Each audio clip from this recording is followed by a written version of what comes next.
morning. My name is Chris Murray, and I'm a technical marketing specialist for Autodesk. I specialize in 3ds Max. How's everybody doing today?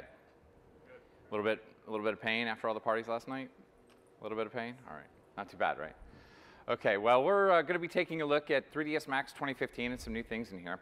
As you know, yesterday we had some big announcements on 3ds Max. Everybody had a chance to check that stuff out online in the comments and things like that? If you're not aware of what we announced, we had an extension release yesterday. We're going to be getting into that in this presentation. I'll be showing that. We announced Open Subdiv support and Alembic support and some shader effects enhancements. So we'll be taking a look at that shortly. I'm going to cover a couple different things in my presentation today about 3ds Max, but I always like to lead off with what our customers say because I think they actually say it best. So I framed the discussion today around some comments from some friends of ours in Poland, Platij, Jamaj, and I'm going to go ahead and start off by letting them have the first word. It's more for, ninjas.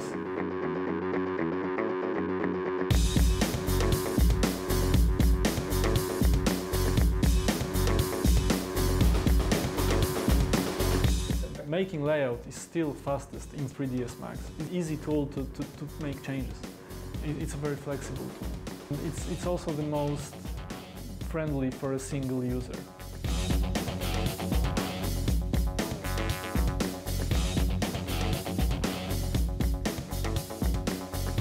It's more for, ninjas.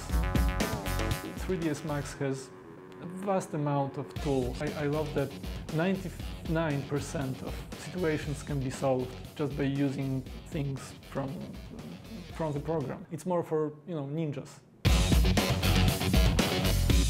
This is the tool which, when you know it, then you can fake almost everything. It's more for, ninjas. This is something I love about 3ds Max.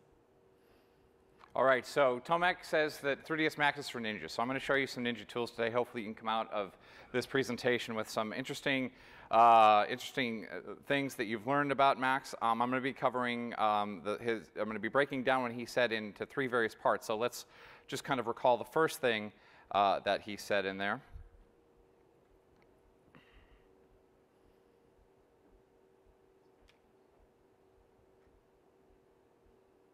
And my video has stopped playing, right? So let's go right there. So 3ds Max is fastest for layout. Making layout is still fastest in 3ds Max. It's just easy tool to make changes. It's a very flexible tool.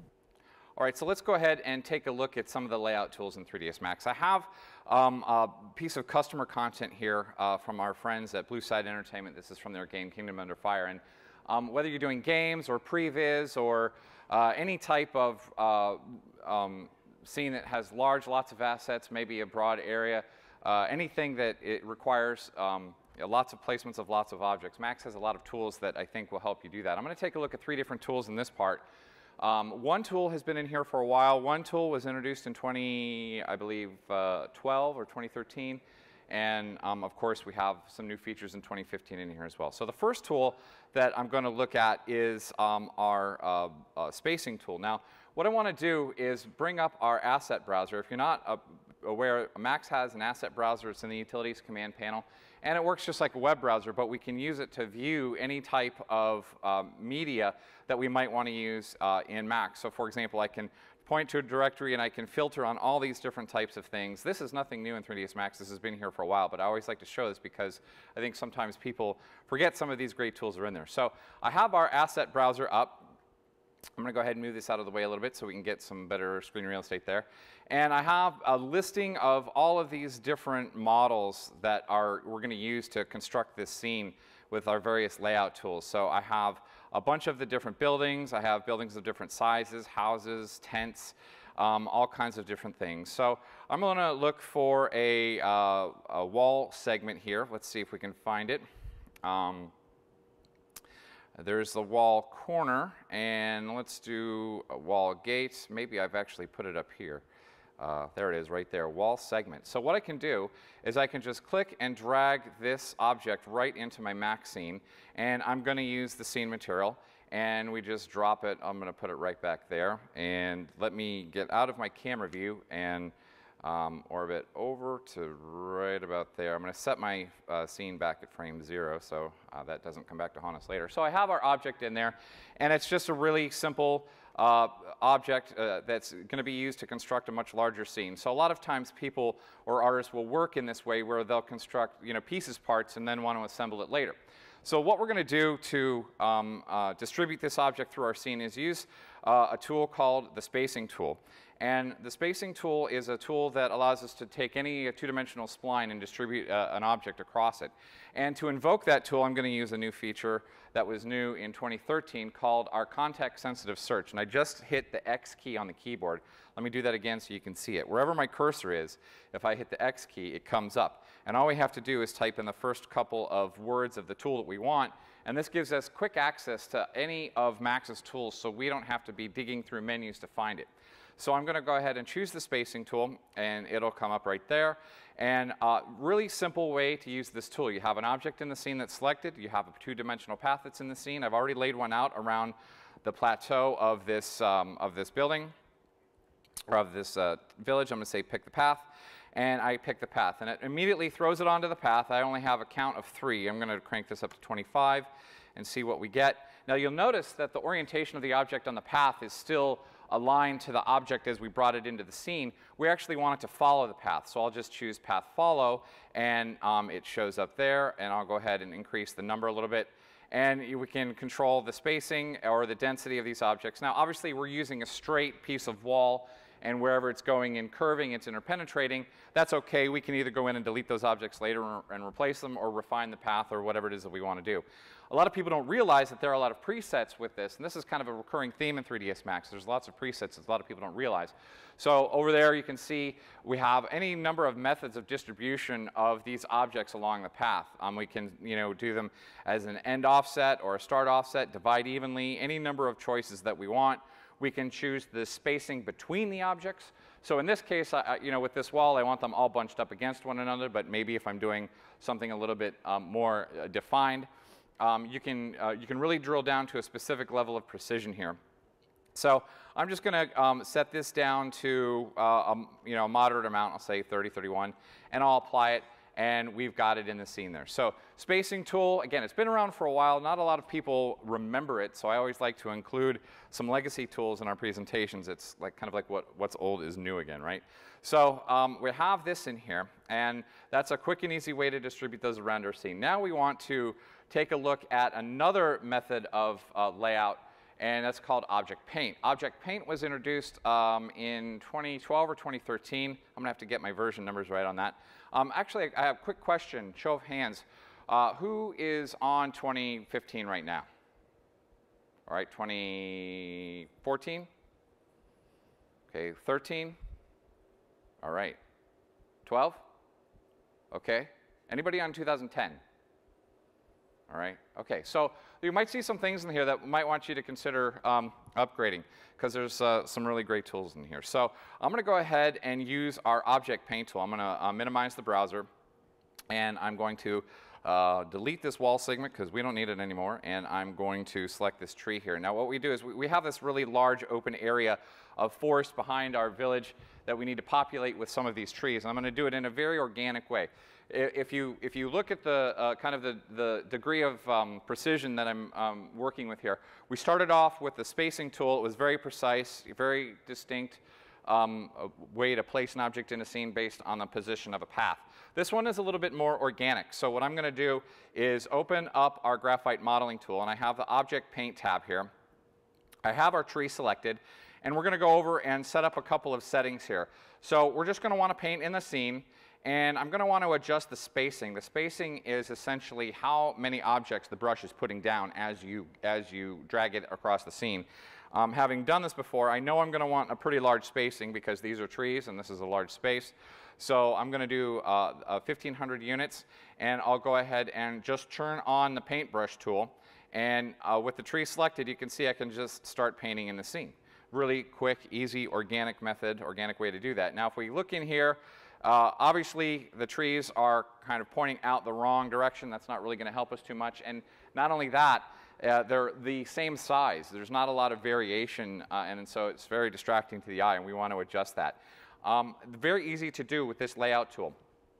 The other thing that's interesting about this is I'm still in a live paint mode. I've taken my hand off the mouse, but I can continue to paint however I want to. So this is a live painting session, and we can, whatever changes we're about to make will affect what we've already laid down. So first thing we want to do is adjust its alignment. So I'll go in here and I'm going to turn off align to normal. And what this will do is this will take the objects that have been painted down, and they're now facing up in the Z, which is the active axis right there. The next thing that we want to do is adjust the randomness of the scale.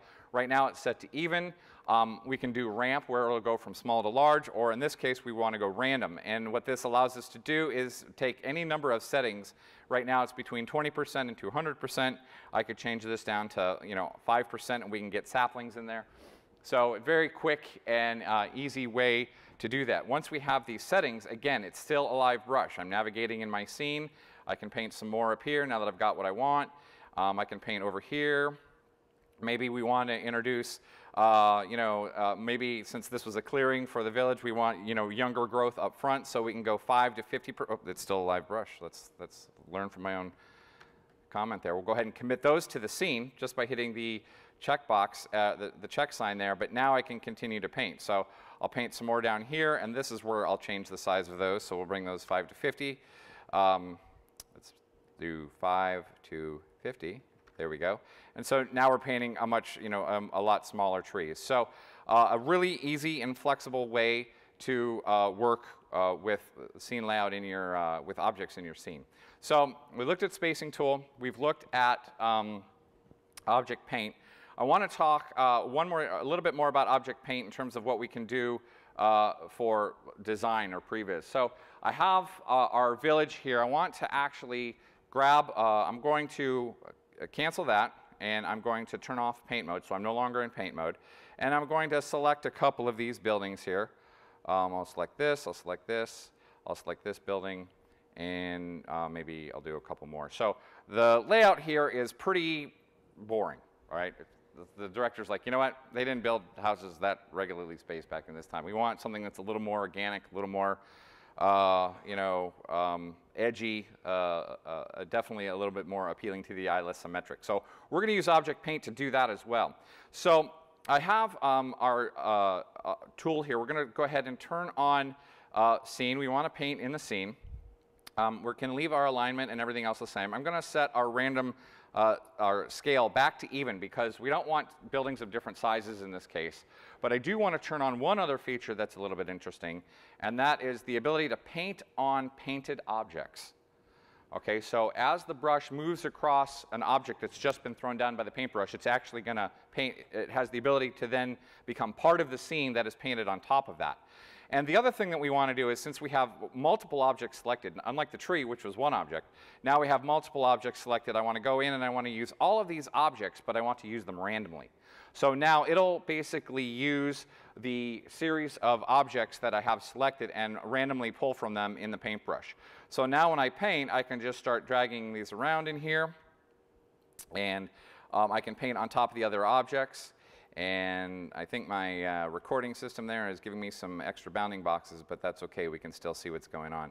So I can just come in here and paint, and I can continue to paint, and I'll build up. And you can see when we move down in more of a side view, we get a much more interesting construction of buildings in there. So with object paint, we can pile up a bunch of objects on top of one another and get some pretty interesting results. So I'll go ahead and commit that. All right, so let's take one last look, and this is a new feature in 3ds Max 2015 that we introduced when we released the 2015 back in March, I believe, and that is the Select and Place tool. So let me go ahead and get ready for that. I'm going to go ahead and get out of this tool. We'll turn that off. And the Select and Place tool is found right up here with our transform tools. It's a new transform tool. So we have Move, Rotate, Scale, and now Select and Place. So what Select and Place gives us the ability to do is take any object that we have selected, and I've just parked a couple of odd-looking buildings on the side of the mountain over here. I'm going to go ahead and I have Select and Place selected. I'm going to click on this object, and then I'm just going to start dragging, and you'll notice that wherever I drag this object, it is placed directly on top of the surface of that object. So all I can do is just come over here, and I can drag it on any surface, and it aligns to the normal of that surface. You'll notice that it is kind of interpenetrating there, and that is easy to fix. I'll go ahead and open up our settings. Placement settings is a really simple tool to use, but it's probably one of the most powerful things that you can use as well. So I'm going to use base as pivot, and I'll zoom in a little more here. And now you can see that the object goes directly on top of our building there. So I'll go ahead and maybe place a couple of these towers on here. Let me go ahead and select this, and I'll hold down my shift key, and I can make a copy of that as well, and I'll just pop that over there. Maybe I'll get another one of these buildings. I'll get this tent, and we'll drag this tent and hold down the shift key here. Maybe they're making a little settlement down there, or like a little outpost for this tower here. The nice thing about this is I'm not constrained by singular objects. So, for example, I have a bunch of these tents here. Let me go ahead and do a control select, and I'll make some copies of that, so I now have 4 of those. So I have 4 distinct objects. I can drag it, and each object is placed on the surface where it's at. It's not constrained by one single object centroid. So if you take a look, you can see that each object placement is different based on whatever is directly beneath it. So select in place is a really simple and powerful tool to place objects in your scene. I want to take one more look at select in place here, and I want to go back to my asset browser. So I'm going to bring this guy back up. Whoop, little too much. There he is. All right. So we looked at how we could drag and drop objects into the scene with the asset browser. A lot of people like to assemble, besides doing scene layout for the village that we're doing here, maybe you're working on a sci-fi ship or something where you have a base model, but you want to add a bunch of smaller parts to it. You don't want to necessarily have to model something explicitly, and also you might have a library of parts that you've made in previous projects that you want to use. Sometimes that's called kit bashing, and this is a really good workflow for that select in place in combination with the asset browser. So again, I have a bunch of assets in here. I went through and I showed you I had some buildings, but if we drill down a little bit, down towards the bottom, you can see we also have windows. I have a door. I have a broken door. I have a dormer. All of these things I can pull in and start building on a relatively empty base model. You can see our building here has no windows, it has no doors. It's a base model that we need to populate out. So I'll go ahead here, and I'm going to take a look at some of our door pieces. I have an object here called a door broken, and I'm going to click and just drag this into the scene, and we'll use the scene material, and I'll just place it right in the scene right there. I'll go ahead and turn on select in place, and let me actually swing around here so I can get the face there. Okay, so now I can just, using select in place, I can place this anywhere on my scene. If I'm using Windows, I can just populate it with Windows. I can populate it with any other type of accoutrements that I want to bring in here. So that's right, I said accoutrements. You guys need to wake up a little bit, right? Have some fun. One other aspect of select in place that I can use here is I can use rotate. Now, before I turn on rotate, though, I'm going to get it on the stoop, which is where I actually want to use the object. I'll turn on rotate, and it rotates it right in place. I can turn it back off and bring it in here, just position a little bit better. So the nice thing about this tool is, I don't know if you realize, but that house is not square to the scene. It's just been placed in, dropped in. I couldn't tell you how it's rotated, what it's rotated as. I don't have to go into a side view to find the proper orientation. I don't have to go into a top view. I just need to know where my pivot points are and what the object is, and I can put it right in place. So that's a really nice thing. One last thing about select in place that I want to talk about is not only can we place individual objects, but we can do assemblies of objects. So if you're a TD, or if you're doing set layout or lighting layout, maybe you have a base scene that has multiple objects or even different types of objects. So I have a scene here called torch.max, and I'm going to go ahead and bring this into the scene and give it a second to catch up because it has a particle system in there. All right, so there's our object in our scene, and it's got a particle system, it has some space warps, it's got gravity, wind, it has lights, it has models, so it has a camera in there. So it's its own contained entity, and I'm going to use select in place to just drop it right on the door where I want. So I have the object, I'm going to move it right up there, and if we move in, you can see, well, it's not really aligned properly. We can adjust the alignment. All right there. Okay, that's exactly what I want, although it's the wrong orientation, and I can just use the rotate tool just to pop it up right wherever I want to. And now I can even go into a camera view that was in the assembly that I brought into the scene, the torch camera, and we can see it right there. So select in place, new in 3ds Max 2015, and an incredible, incredible time saver for placing objects in the scene. So we're going to go ahead and move on to see what Thomas has to say about the next section that we're going to be taking a look at.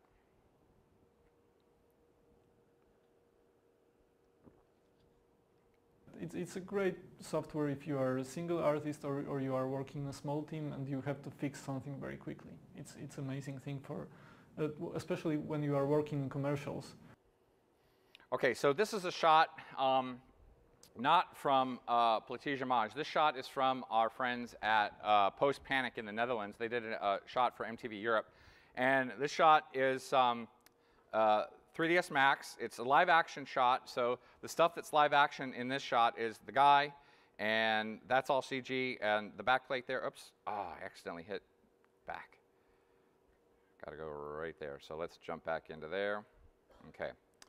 So there's the shot, there's the guy, all that little crazy jetpack. This scene right here specifically is what we're going to be looking at, is 3ds Max, and so composited behind the guy. So there's a lot of compositing here. There's a lot of animation going on, and so if you have to make changes quickly, you really have to be organized, and that's what we're going to take a look at. So let me go ahead and bring up the shot from Post Panic.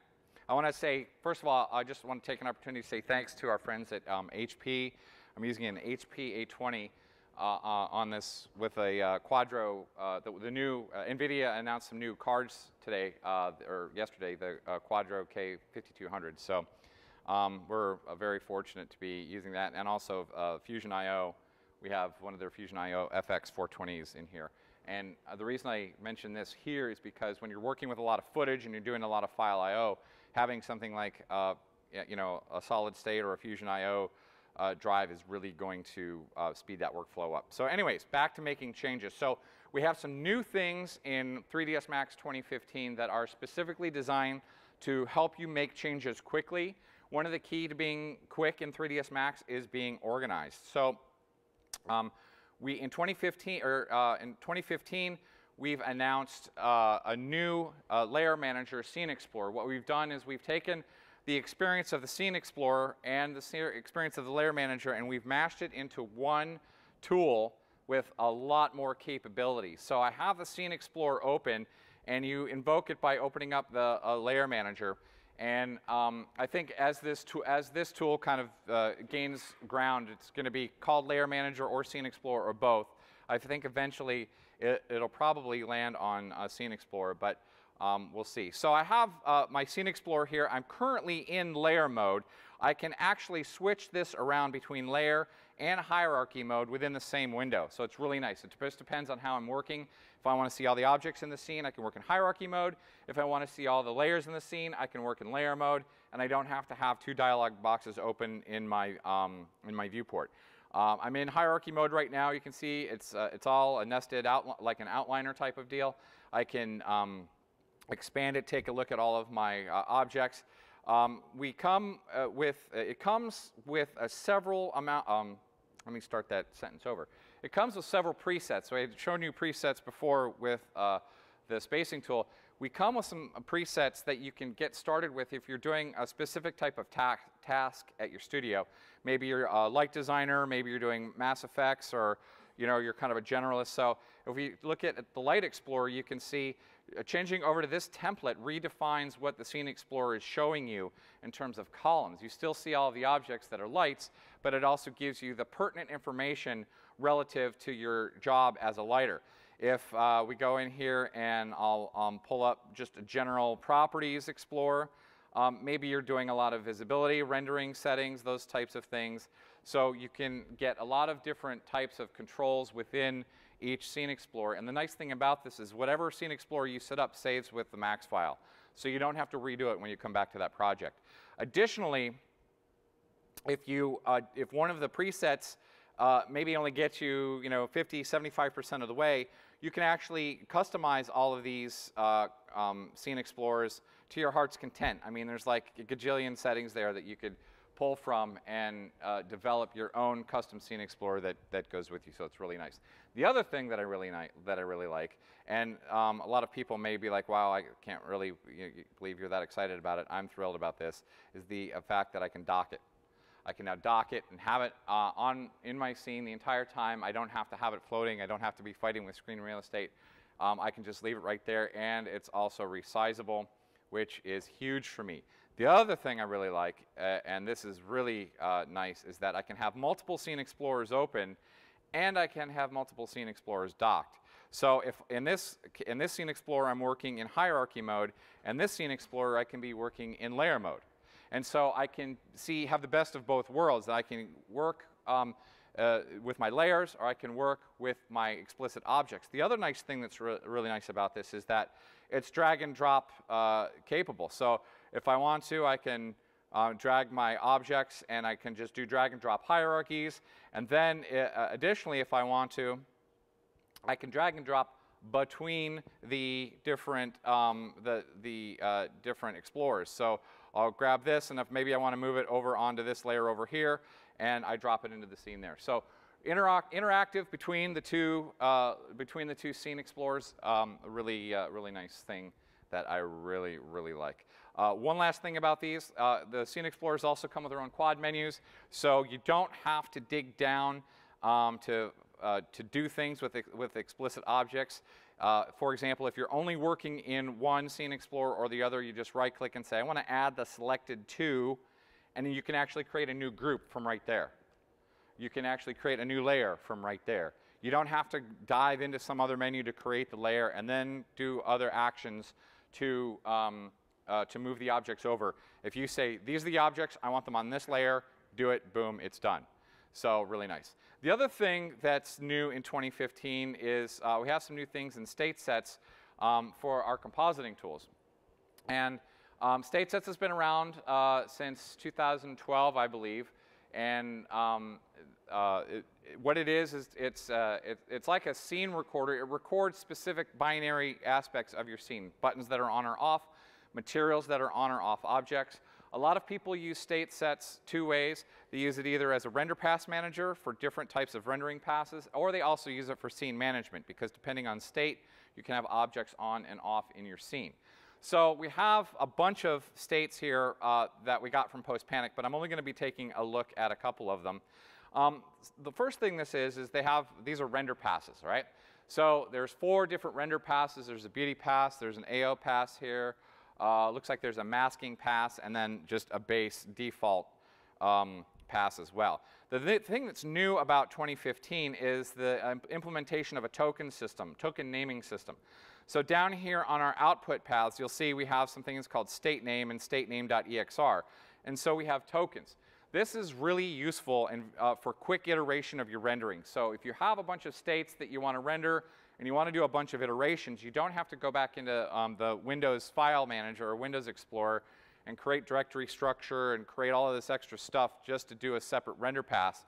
You can do it all right from here. So if you want to do an entirely new state, or maybe you want to use the same state, but you want to use a different camera, you can set all of that up, and all the directory structure will be automatically created and when your scene renders, so you don't actually have to go do any of that. The other thing that's you should also know, kind of unrelated to state sets, but important to mention at this point, is that since we're talking about tokens, we've also implemented token naming in just our default rendering dialog box. So whether you're using state sets or not, you can come in here and use tokens to actually do that. So let's go ahead, and I need to move on for one other thing so we can get to the new stuff. I want to make sure we have plenty of time for that. In compositor view, for state sets, and I'm going to go ahead and close this dialog box. All right, so there's our compositor view. This is where we pre-flight our rendered footage for, if you're going to After Effects, right? So we have our media sync capability where we can go back and forth with footage to After Effects. So I have those passes right there. Now, if you're a longtime Max user, you probably also realize that each individual render pass can also have its own render elements in the render elements dialog box, right? Everybody with me on that? Okay. Just in case, very quickly, I could just show you here under render elements, each pass can have its own series of render passes, so it's like a separate level. So here's how we fixed that. I shouldn't say fixed it. Here's how we've improved it in 3ds Max 2015. Take a look there. We have 3 nodes deep. We have the path node, we have the footage, and then we have the composite that goes over to After Effects. I'm going to go ahead and choose Compositor RE. Now, what Compositor RE stands for is Compositor Render Element. So what it's doing right now in the background, it's going through, looking at all of the footage, seeing which footage has render elements on it, and it's going to reconstruct a new tree. So now it's a much deeper tree, and you'll notice that it's 4 nodes deep instead of 3. And this is the new piece of information, or the new feature in 3ds Max 2015, is that we have a new composite node right here. And what this does is when you pre-flight all of your stuff and send it over to After Effects, it actually creates a pre-comp of the render elements. And not only does it create a pre-comp of the render elements, it creates the pre-comp with the proper blending nodes in place. So if I zoom in a little bit there, it says, addition mode or additive mode for blending. So we create a composite in Max, a comp in Max that you can send over, but also nested comps or pre-comps for all of your render elements. So a lot easier process in 3ds Max, so you don't have to pre-flight, or you don't have to fix that in After Effects. You can pre-flight it all in 3ds Max. So let's go ahead and let's go back and hear what Tomek has to say next. So that was the rest of the MTV clip.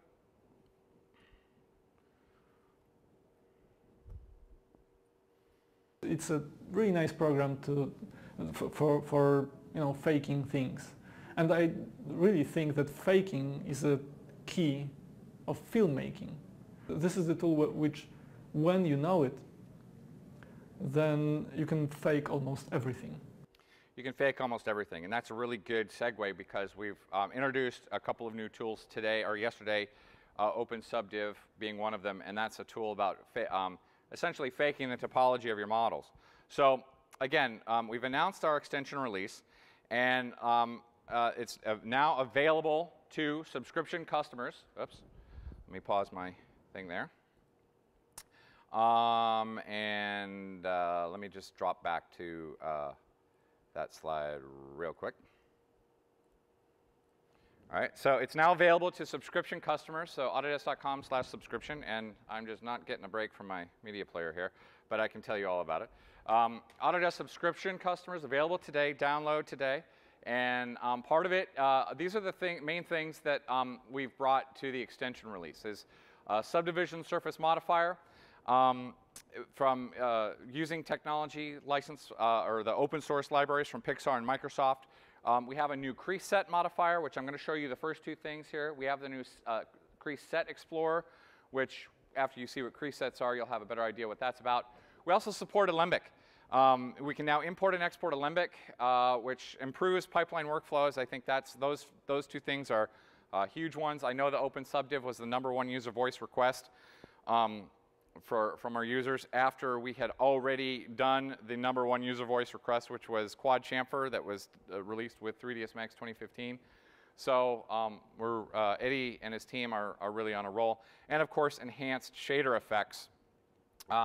We've added a node browser, kind of in the spirit of the Scene Explorer, to find your nodes faster, and we've introduced several new nodes to that as well. So I'm going to hop over, and we're going to start taking a look at what's new in the extension release that we announced yesterday. So I have our scene here. We're going to look at Open Subdiv specifically. We're going to take a little bit of a deep dive into Open Subdiv as it pertains to hard surface modeling and character work. So first object I have here is kind of a sci-fi car, and it's like a huge race car for for, you know, long lost planets. I've always thought that these dudes would, like, you know, be dropped in on like huge, you know, alien style spaceships, and they go racing across these alien terrains. So we have this car here, and I'm going to go ahead and I'm going to isolate the selection so that we can take a look at it. I'm going to look at the model topology. So we have the model here, and it's really it's kind of in an unfinished state. Even though it's textured, the model really isn't done. I need to introduce a lot of curvature to it, but I also have areas of the model that I want to, hard edges of the model that I want to preserve. And so Open Subdiv gives me that capability. If I wanted to just curve over some of the surfaces with the the Turbo Smooth modifier, that's what I would get, right? I would get very inconsistent topology. I would lose a lot of detail where I want to keep it. And notice the window openings where I have other windows that are other window models that are part of that.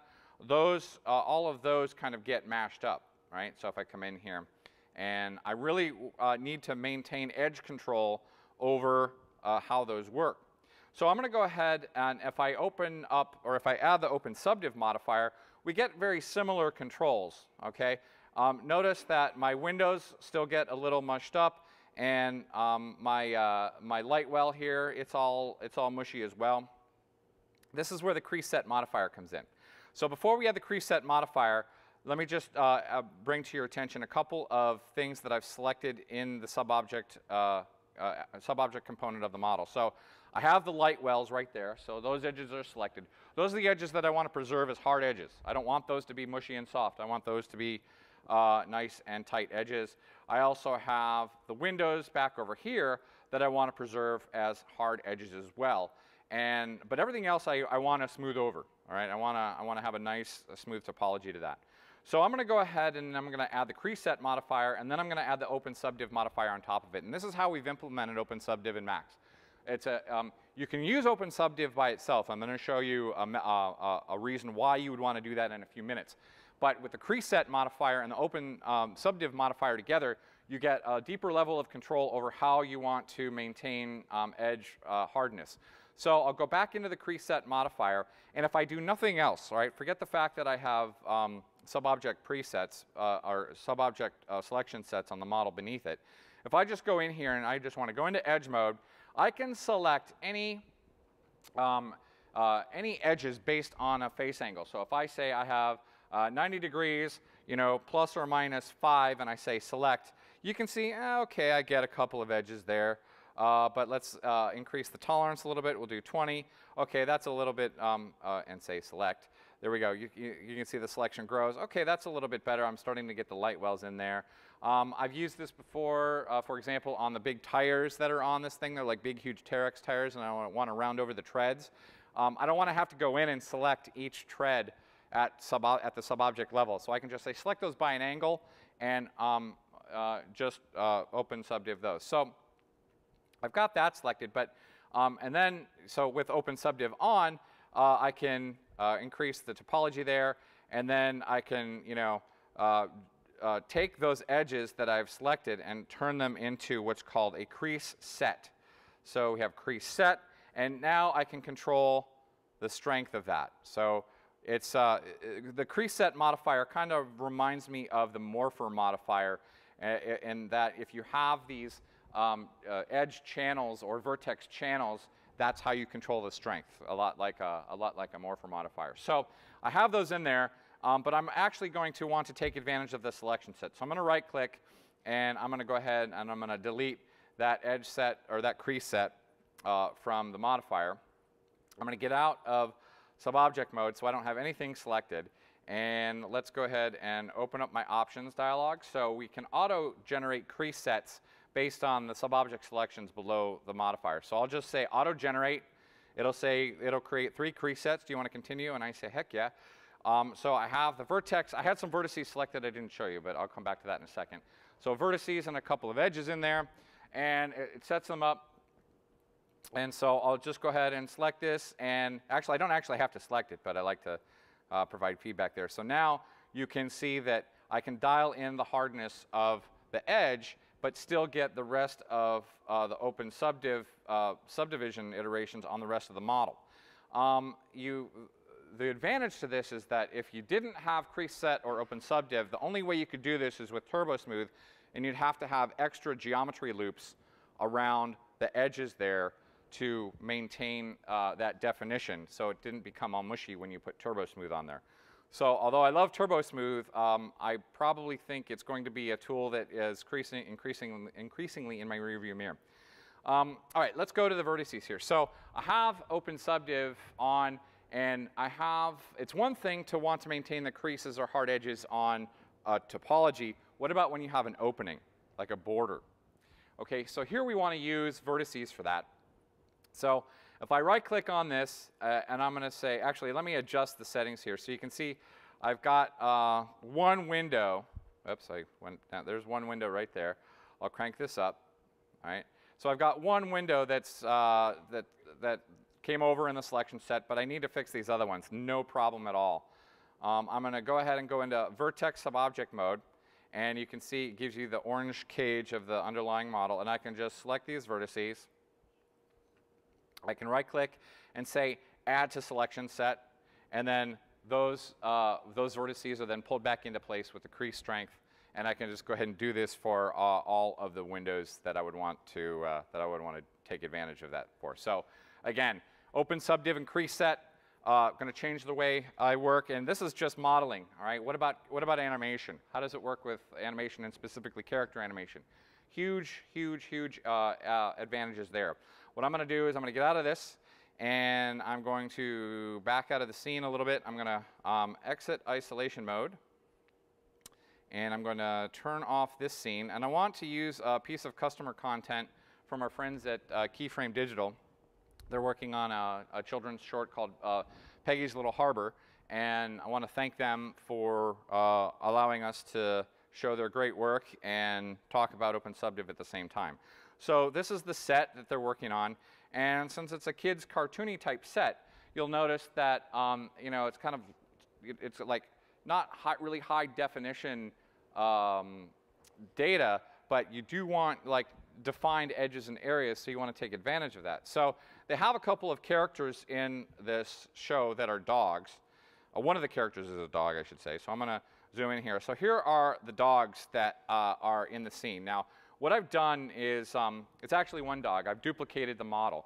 And for the purposes of illustration, I'm going to just isolate these two guys so we can take a close look. How am I doing on time? All right, I'm good. A couple minutes left. The dog on the left is the original. And this is how it was modeled with turbo smooth in mind. You can see there's a lot of extra edge definition required to get hard and soft edges. So you have a bunch of, you have a lot of edges here, you have a lot of edge creases there. You can see the extra edges around the snout and around the nose and around the forehead. These are all areas that Keyframe wants to keep defined, right? And when you add turbo smooth, if you didn't have those there and you added turbo smooth, they would all get rounded over and doesn't look right. So in order to keep the edge definition using turbo smooth, they have to have all that extra topology.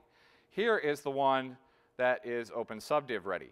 So I could probably even remove a couple of more, but I concentrated more on the face. You can see that the face has a lot less of the edge definition that the other dog has because we don't need it.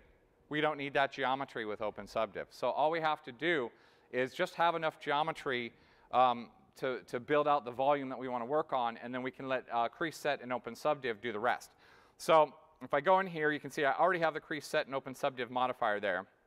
I'll go ahead and turn on the crease set, and I have hard edges in general that I selected using the select face by angle, right? So I can go in and get things like the paws or maybe the edge of the tail and anything that, you know, I want general control over.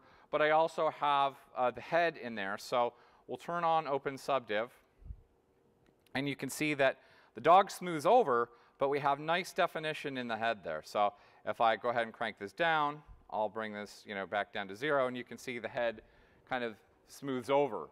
And that's, you know, not what the directors want. They want, you know, a nice definition of the head. So with character work, really, really valuable just for that alone.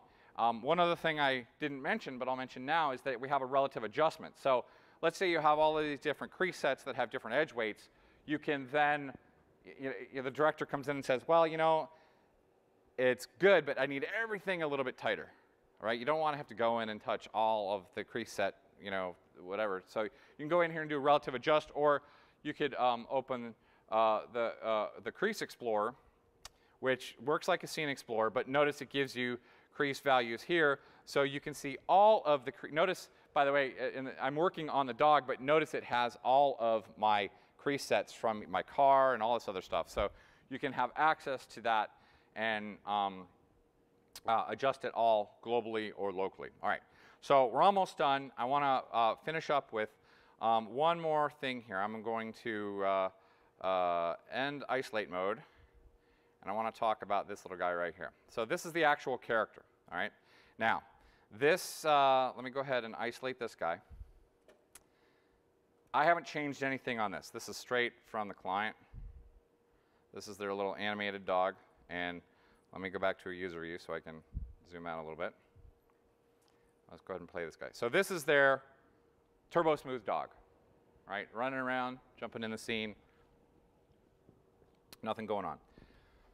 If there's no other reason, if you're not going to get into crease sets for whatever reason, should you use Open Subdiv or should you use Turbo Smooth if you're not going to do a lot of edge creasing? And I say use Open Subdiv, and here's why. So again, we got a great graphics card from NVIDIA here, but let me just let's just have a little fun. So I'm going to go back here. I'm going to turn on my Turbo Smooth, and I'm going to set this back down to 0. Notice up here my frame rate. Let's see what happens. So 30 frames a second, this little dog, and the bones are hidden. We're doing mesh transformations here. So we have a skin and a morpher modifier on here. Let's go ahead and start cranking up the iterations. There's 1 iteration. There's 2 iterations. There's 3 iterations. Okay, I'm starting to chug a little bit. 4. All right, down to 4 frames a second. Boom.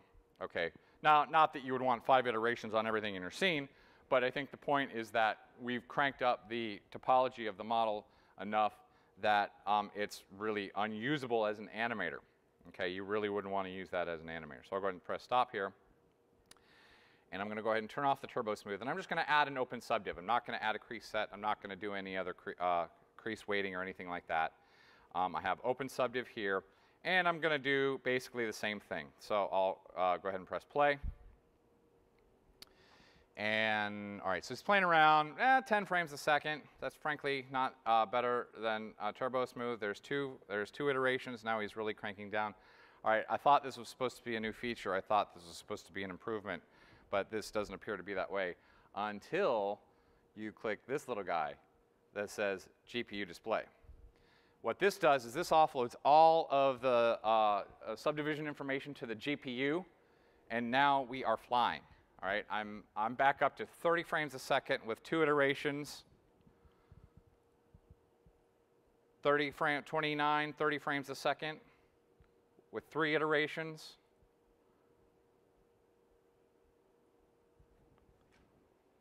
24 frames a second with 4 iterations. That's a major improvement. And this brings the creative control back to the artist by giving you the ability to do that. So if you do nothing else with Open Subdiv, get a great NVIDIA graphics card and turn on GPU display, and you're going to be cranking.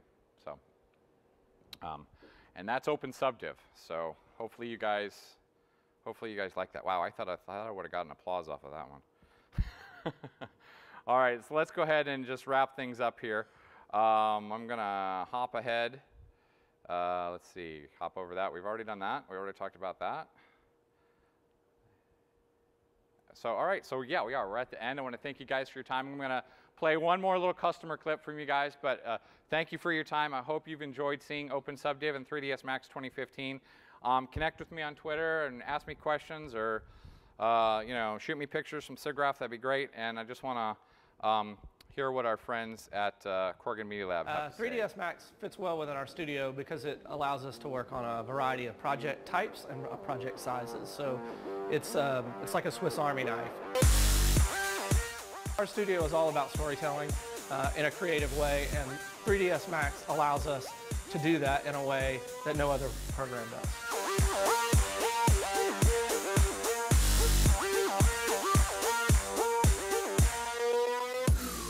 3ds Max fits so well for us because of its ability to work on a variety of project types and a variety of project sizes. You can use it, you can hit the ground running straight out of the box and make beautiful art and tell great stories.